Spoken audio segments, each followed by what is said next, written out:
नमस्कार, मैं हूं आपका दोस्त विजय विद्रोही और आप देख रहे हैं हमारा खास कार्यक्रम विजय फैक्टर।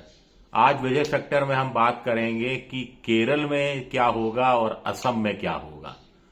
दोनों जगह 9 अप्रैल को वोटिंग होनी है और काउंटिंग सब जगह की तरह 4 मई को होगी। अब इंटरेस्टिंग बात है कि केरल में वामपंथियों की, लेफ्टिस्टों की सरकार है और असम के अंदर राइट विंगर की, दक्षिणपंथियों की सरकार है और दोनों जगह इनका मुकाबला लेफ्ट टू सेंटर कांग्रेस से है। एक दिलचस्प बात यह है कि कांग्रेस के लिए कहा जा रहा है कि कांग्रेस अगर असम जीत गई तो चमत्कार होगा। उसी कांग्रेस के लिए यह भी कहा जा रहा है कि कांग्रेस अगर केरल हार गई तो चमत्कार होगा। ये क्या उलटबांसी है, इसको समझने की कोशिश करेंगे। पहले असम की बात कर लेते हैं। आप जानते हैं कि छोटा राज्य है, 126 सीटें हैं विधानसभा की। मोटे तौर पर बीजेपी 10 साल से वहां सत्ता में है, केंद्र में भी बीजेपी 11 साल से सत्ता में है और कहा जा रहा है कि अब की आय से मतलब अब की तीसरी बार बीजेपी अगर सत्ता में आई तो अवैध रूप से रह रहे जो लोग हैं, खासतौर से मुसलमान, बांग्लादेशी, उनको निकाल बाहर किया दिया जाएगा। 10 साल का कोई हिसाब नहीं दे रहा है। वोटर लिस्ट से नाम डिलीट किया जाएगा, फिर डिटेन किया जाएगा, फिर डिपोर्ट किया जाएगा। डेमोक्रेसी में ये डी अच्छा लगता है सुनने के लिए, लेकिन 10 साल का कोई हिसाब नहीं है। हेमंत बिस्वा शर्मा पर गंभीर किस्म के आरोप आखिरी 2 दिन में पवन खेड़ा की तरफ से लगाए गए हैं, लेकिन चुनाव आयोग के तहत जो असम पुलिस आती है वो आरोप लगाने वाले के घर छापा मारने पहुंच गई और जिसके खिलाफ आरोप लगाया गया उससे पूछताछ तक नहीं की गई है मेरे ख्याल से। अगर की गई हो तो मुझे पता नहीं कि भाई आपके और आपके घर पे जैसा आरोप लग रहा है 3-3 पासपोर्ट हैं या नहीं, इतना ही तो बता दो। लेकिन वो तक नहीं पूछा गया है। असम में हेमंत बिस्वा शर्मा ने असम वर्सेस अन्य ये व्यवस्था कर रखी है। हिंदू मुसलमान से आगे बढ़कर ये चीज है।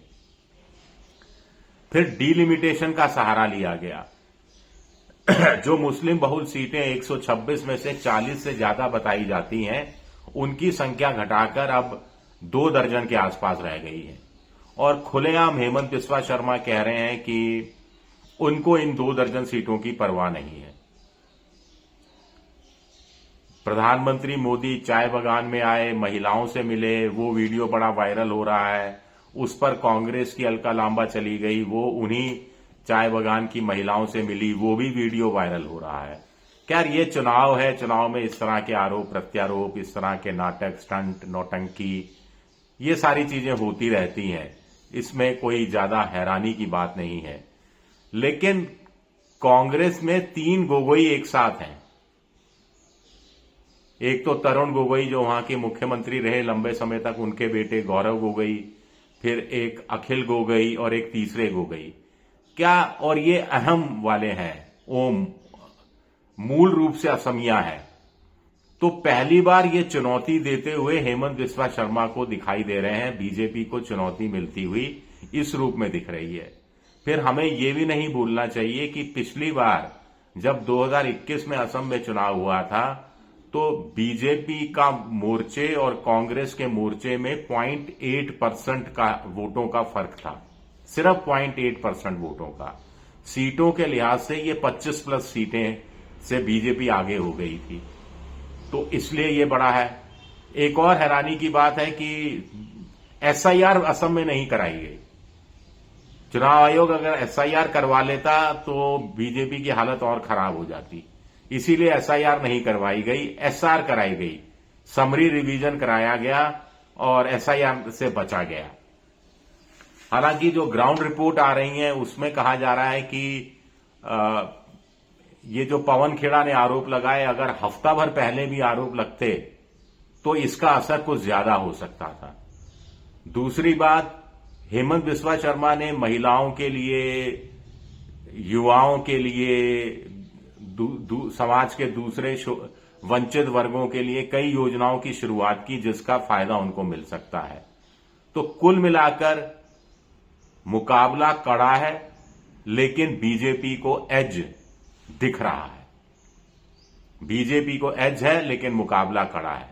अगर हम केरल की बात करें तो केरल में यूडीएफ यानी यूनाइटेड डेमोक्रेटिक फ्रंट, यानी कि कांग्रेस प्लस कह देते हैं, उसका और एलडीएफ जो लेफ्ट डेमोक्रेटिक फ्रंट है उसके बीच में मुकाबला है। बीजेपी तीसरे प्लेयर के रूप में है। बीजेपी हालांकि पिछली 2 बार से करीब 18% वोट ले जा रही है, लेकिन ये सीटों में कितना तब्दील हो पाएगा, क्या 1 आध 2 3 सीटें मिल सकती हैं, नहीं मिल सकती। लेकिन इंटरेस्टिंग बात केरल की यह है कि केरल एकमात्र राज्य है हिंदुस्तान का जहां माइनॉरिटी तय करते हैं कि किसकी सरकार बनेगी। कहने का मतलब है कि वहां ईसाई और मुसलमानों की कंबाइंड आबादी करीब 44% है, 46%, और ये कांग्रेस का साथ देते रहे हैं। इसमें सवर्ण समाज का जो नायर है वर्ग, जिससे शशि थरूर आते हैं, वो 10% मिल जाता है, तो ये 56% पहुंच जाता है। तो ये एक इंटरेस्टिंग फैक्टर है, क्योंकि इस बार बीजेपी ने ईसाइयों के अंदर जो अलग धड़े हैं उनमें सेंध लगाने की कोशिश की है। और बीजेपी एक हिंदू पार्टी है और बाकी बचा हुआ जो हिंदू वोट है केरल का, वो लेफ्ट को वोट देता रहा है। यानी केरल हिंदुस्तान का एकमात्र राज्य होगा जहां वामपंथी और दक्षिणपंथी जो आपस में एक दूसरे को फूटी आंख नहीं सुहाते, दोनों हिंदू पार्टी कहलाते हैं। यह अपने आप में जबरदस्त कॉम्बिनेशन है जो कहीं दूसरी जगह मिलता नहीं है। एक और बात कही जा रही है कि केरल की जो जनता है वो पैसे के चक्कर में नहीं पड़ती बहुत ज्यादा। एक दूसरा, वो पिछले 20 सालों से केंद्र में कांग्रेस को वोट देती रही है, लेकिन राज्य में पिछले 2 बार से वो लेफ्ट को, एलडीएफ को वोट देती रही है वहां की जनता। इस बार तीसरी बार ये होगा नहीं होगा। कुछ लोग कह रहे हैं कि वायनाड से प्रियंका गांधी सांसद है, उनको केरला में रहना चाहिए था, उनको खामखा असम भेज दिया गया। तो क्या इसका फायदा नुकसान कुछ कांग्रेस को हो सकता है, या फिर कांग्रेस में मुख्यमंत्री कौन बनेगा कि जो वेणुगोपाल है वो पूरा जोर लगा रहे हैं, सतीशन थोड़े नाराज हैं, चेन्नथल्ला के मन में भी महत्वाकांक्षाएं तो रहती हैं मुख्यमंत्री बनने की, उसका कहीं ना कहीं फर्क पड़ेगा। क्या एक जीता हुआ चुनाव हरियाणा की तरह कांग्रेस केरल में हार जाएगी? क्योंकि बीजेपी चाह रही है कि कांग्रेस नहीं जीते, भले ही लेफ्ट जीत जाए, लेकिन अगर बीजेपी को लेफ्ट को जिताना है तो बीजेपी को चुनाव में खुद को बहुत पीछे करके चुनाव प्रचार करना चाहिए था। वो ऐसा लगा नहीं, उन्होंने प्रचार भी दमखम लगाकर किया।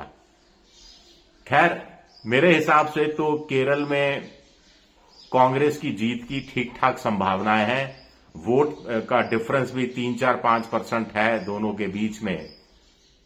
खैर, देखते हैं जनता क्या फैसला करती है। शुक्रिया मेरा वीडियो देखने के लिए, बहुत बहुत शुक्रिया।